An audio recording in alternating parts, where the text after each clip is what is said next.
तारकर्लीला जाण्याचा प्लॅन करताय, पण कसं जायचं, कुठे थांबायचं आणि राईड, स्कुबा डायव्हिंग, पॅरासेलिंग साठी कोणाला भेटायचं असे प्रश्न पडत आहेत.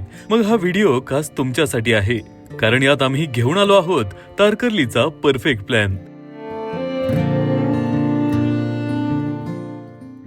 मित्रांनो, जवळून फिरणारे डॉल्फिन, म्हातारीची चूळ, पाण्यावर तरंगणारे डोंगर, गोल्डन रॉक, लाईट हाऊस, स्फटिक शिवलिंग, स्कुबा डायव्हिंग, पॅरासेलिंग, लज्जतदार मासे आणि कमालीची शांतता अनुभवण्यासाठी आम्ही रेल्वेने पोहोचलो कुडाळला. बुकिंग केल्याप्रमाणे इथून तुम्हाला भूतनाथ होमस्टेची कार पिकअप करायला येते. कुडाळ पासून तुम्ही अगदी सहज तारकर्लीला एका तासाभरात पोहोचू शकता. 35 ते 40 किलोमीटरचं हे निसर्गरम्य अंतर, चहूबाजूंनी झाडांनी वेढलेलं आणि अगदी ट्रॅफिक विरहित असा रस्ता. आपल्या संपूर्ण प्रवासाचा थकवा या रस्त्यावरच निघून जातो. आम्ही तारकर्लीच्या वायरी किनाऱ्याजवळ भूतनाथ होमस्टे येथे आमचा मुक्काम ठरवला होता. भूतनाथ हे नाव इथल्या स्थानिक देवावरून ठेवण्यात आलंय. प्रशस्त असं पार्किंग आणि राहण्याची जेवणाची उत्तम सोय अगदी किनाऱ्याला लागूनच. इथे अगदी 1500 ते 2000च्या दरम्यान तुम्हाला रूम्स भेटतात. त्यांच्याकडे जवळपास 50 ते 55 लोक एका वेळी मुक्काम करू शकतील अशी सोय आहे. शिवाय यांचं स्वतःच रेस्टॉरंट असल्यामुळे इथे अगदी मालवणी पासून चायनीज पर्यंत सर्व प्रकारच्या जेवणाची सोय तात्काळ होते.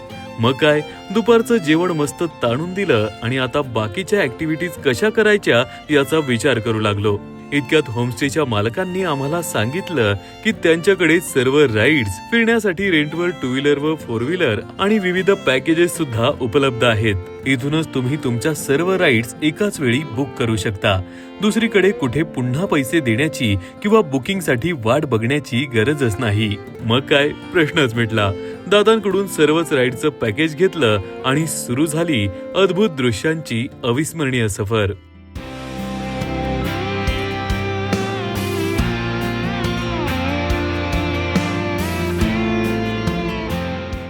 सर्वप्रथम आपल्याला देवबागला नेण्यात येते आणि तिथून सेपरेट बोट करण्यात येते. या बोटीतून आपण जवळपास 12 ते 15 पॉइंट कव्हर करतो. साधारणतः 3 तासांचा हा प्रवास, त्यामुळे शक्यतो पाणी बॉटल सोबत ठेवावी. नदी आणि समुद्राच्या संगमातून ही बोट निघते. जाताना हजारो सीगल्स पक्ष्यांचे दुरून दर्शन होतं. पुढे काही क्षणांच्या अंतरावर अगदी निर्मनुष्य असा निवती समुद्र किनारा आणि पुढे पाण्यावर तरंगणारे गोल्डन रॉक म्हणजेच तांबूस रंगांच्या दगडांच्या बेटांचं अगदी जवळून दर्शन घडतं. जणू आपण एखाद्या हॉलिवूड सिनेमामध्येच आहोत.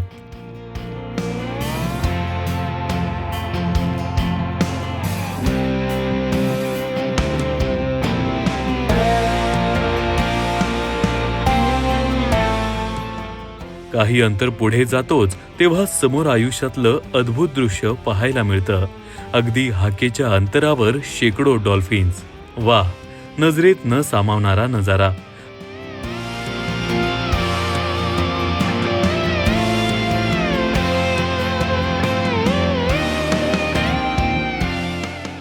त्या अवखळ खेळणाऱ्या डॉल्फिन्सला शांततेत निरोप देत आपली सफर पुन्हा सुरू होते. आता आपण निघतो इंग्रजकालीन लाईट हाऊसकडे. हा प्रवास लांबचा असतो. चारही बाजूंनी पाणी आणि त्या मधोमध आपली नाव. जवळपास पाऊण तासाने आपण लाईट हाऊसच्या बेटाजवळ पोहोचतो. खळखळणारं पाणी, पाण्यात उभे असलेले दगडाचे भव्य डोंगर आणि त्यात जुने बांधकाम केलेले लाईट हाऊस. पण खरी मज्जा तर लाईट हाऊसच्या खाली झालेल्या खळग्यांची आहे. म्हातारीची चूळ. या दगडी खळग्यात पाणी प्रेशरने वर उडते आणि एक फवारा तयार करते. तो नजारा अगदी पाहण्यासारखा असतो.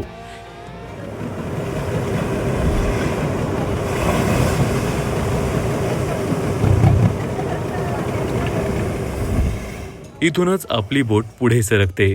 मग जुने लाईट हाऊस, त्यानंतर 2 दगडी डोंगरांच्या खिंडीतून आपली बोट पुढे जाते. जणू आपण एखाद्या हॉलिवूड मूव्हीमध्ये आहोत.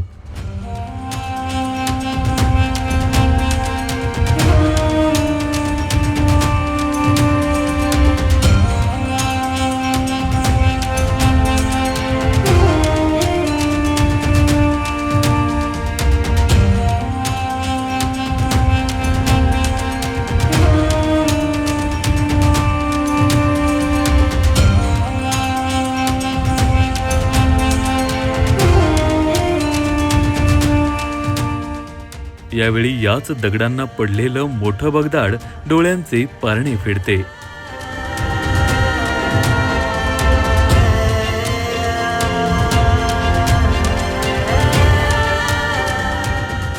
इथूनच आपल्या परतीचा प्रवास सुरू होतो. परत येताना आपल्याला मिनी केरळ आणि त्सुनामी आयलंडची झलक पाहायला मिळते आणि जवळपास 3 तासांची ही बोट सफर अगदी मन भरून पूर्ण होते.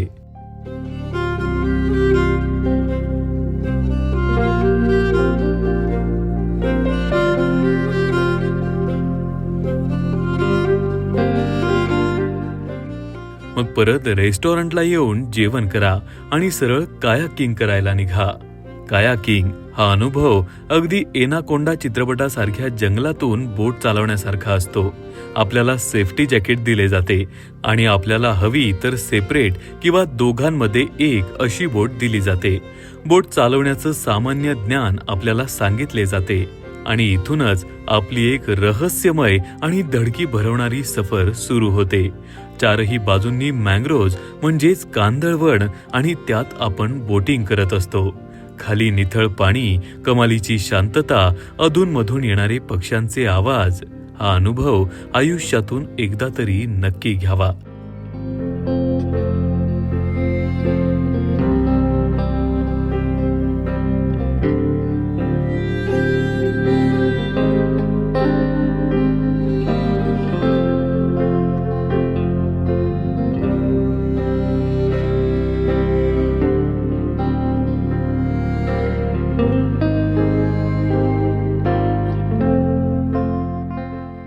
इथे आपल्याला खेकड्यांची हजारो घरे पाहायला मिळतील. घनदाट जंगलात जाताना थोडी भीती वाटते, पण आयुष्यात थ्रिल नसेल तर काय मजा. साधारणतः 1 तासाची ही राईड करून तुम्ही रेस्टॉरंटचा मार्ग धरू शकता. येता येता मालवणमधल्या प्रसिद्ध अशा रॉक गार्डनला भेट द्या. खळखळणाऱ्या लाटा जेव्हा दगडांवर आपटतात तेव्हाचा तो क्षण कधीही न विसरणारा ठरतो.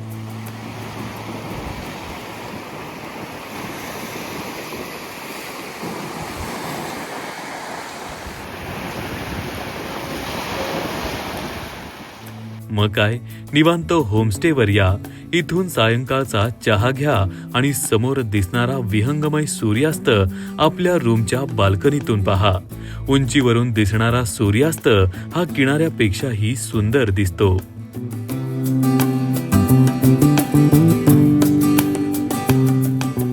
आपल्याकडे एवढं फिरूनही जर एनर्जी असेल तर गाडी काढा आणि मालवणच्या मार्केटला या.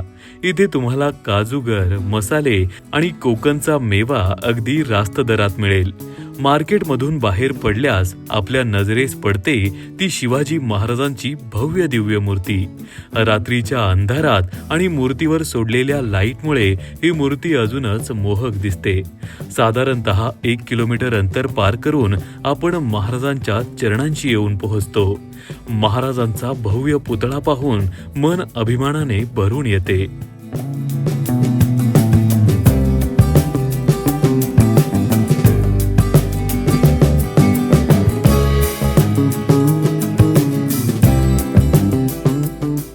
महाराजांचं दर्शन घेऊन पुन्हा रेस्टॉरंटला या आणि मस्त खमंग जेवणाची ऑर्डर द्या. चविष्ट अशी सुरमई फ्राय, कोळंबी, मालवणी रस्सा आणि सोबतीला सोलकढी. आहाहा, तोंडाला पाणी सुटलं ना. अगदी पारंपरिक मालवणी पद्धतीचं जेवण समोर येताच ताव मारुशी वाटतो. मग काय, अमन दादांनी सुरुवात सुद्धा केली. अगदी 300 ते 350 रुपयात इथे थाळी मिळते. फक्त फिशच नव्हे तर चिकन, मटन सोबतच सर्व पदार्थ ऑर्डर प्रमाणे करून भेटतात आणि तेही अगदी तात्काळ. मग जेवून मस्त रात्री आराम करा.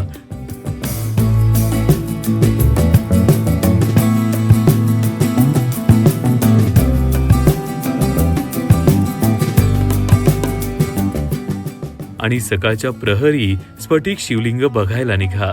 महादेवाचं आजवरचं सर्वात मोठं स्फटिक शिवलिंग हे मालवण पासून काहीच अंतरावर आहे. मनाची शांतता आणि भक्तिमय वातावरण अनुभवण्यासाठी इथे अनेक लोक देश विदेशातून येतात.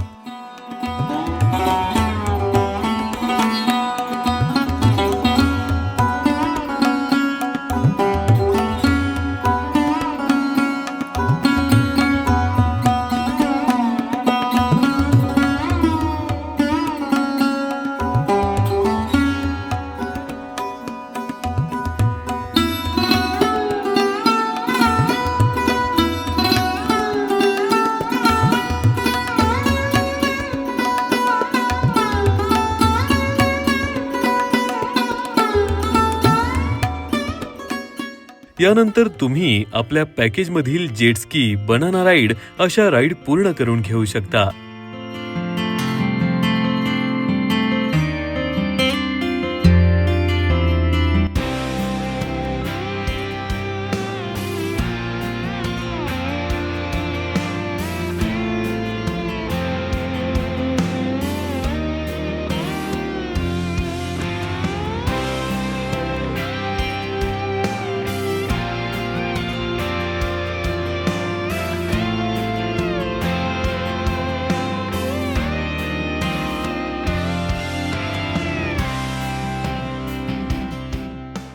या राईड पूर्ण झाल्यावर खरा थ्रिल अनुभवण्याची वेळ येते आणि ते म्हणजे पॅरासेलिंग. मोटार बोटीने आपल्याला समुद्रात नेलं जातं आणि पॅराशूटच्या सहाय्याने उंच आकाशात सोडलं जातं. जर आपल्याला डीप करायचं असेल तर पाण्यात बुडवून पुन्हा वर आणलं जातं. आयुष्यातला खरा थ्रिल इथं अनुभवायला मिळतो.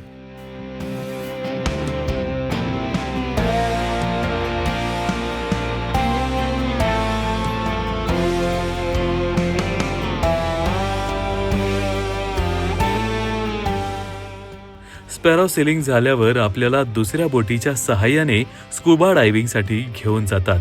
सिंधुदुर्ग किल्ल्याच्या बॅकवॉटरमध्ये स्कुबा डायव्हिंगचं थोडक्यात प्रशिक्षण देऊन आपल्याला पाण्यात सोडतात. पाण्याखाली त्यांचा कॅमेरा सज्ज असतो. पाण्याखालचं अद्भुत जग आणि त्यात आपली शूटिंग. वाह, हा क्षण थक्क करणारा असतो.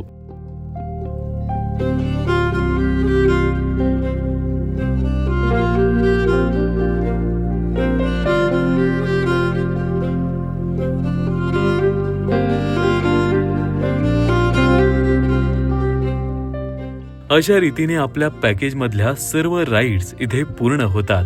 नक्कीच सिंधुदुर्ग किल्ल्याला भेट द्या आणि परतीच्या मार्गी लागा. आम्ही 2 दिवसात या अविस्मरणीय क्षणांचा आनंद भूतनाथ होमस्टेच्या माध्यमातून अगदी कमी वेळेत आणि अत्यंत कमी खर्चात अनुभवला.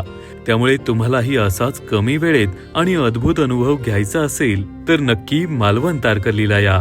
मुक्कामासाठी भूतनाथ होमस्टे एक परफेक्ट डेस्टिनेशन आहे. या होमस्टेचं सर्वात मोठं वैशिष्ट्य म्हणजे इथून तुम्ही अगदी 2 ते 3 मिनिटात चालत किनाऱ्यावर पोहोचू शकता. तसेच यांचं सेंट्रल लोकेशन. इथून उजव्या बाजूला अवघ्या 5 ते 10 मिनिटांच्या अंतरावर सिंधुदुर्ग किल्ला, राजकोट किल्ला, गणेश मंदिर आणि रॉक गार्डन आहे. एवढंच नाही तर स्कुबा डायव्हिंग आणि पॅरासेलिंग सारखे सर्व वॉटर स्पोर्ट सुद्धा 4 किलोमीटरच्या आत आहेत. आणि तुम्ही डाव्या बाजूला गेलात तर 5 किलोमीटरच्या आत तारकर्ली आणि देवबाग बीच आहे, जिथून तुम्ही सुनामी आयलंड, डॉल्फिन पॉइंट यासारख्या ठिकाणांची बोटिंग सफारी एन्जॉय करू शकता. थोडक्यात सांगायचं तर भूतनाथ होमस्टे अगदी मध्यभागी असल्यामुळे तुमचं ट्रॅव्हलिंग कमी होईल, वेळ वाचेल आणि तुम्ही मालवणची सर्व ठिकाणं अगदी आरामात फिरू शकाल. तर मग मालवण ट्रिपला येताना तुमचं बुकिंग इथे नक्की करा. भूतनाथ होमस्टेचा संपर्क डिस्क्रिप्शन मध्ये दिलेला आहे. पाहत रहा टुरिझम स्पेशल.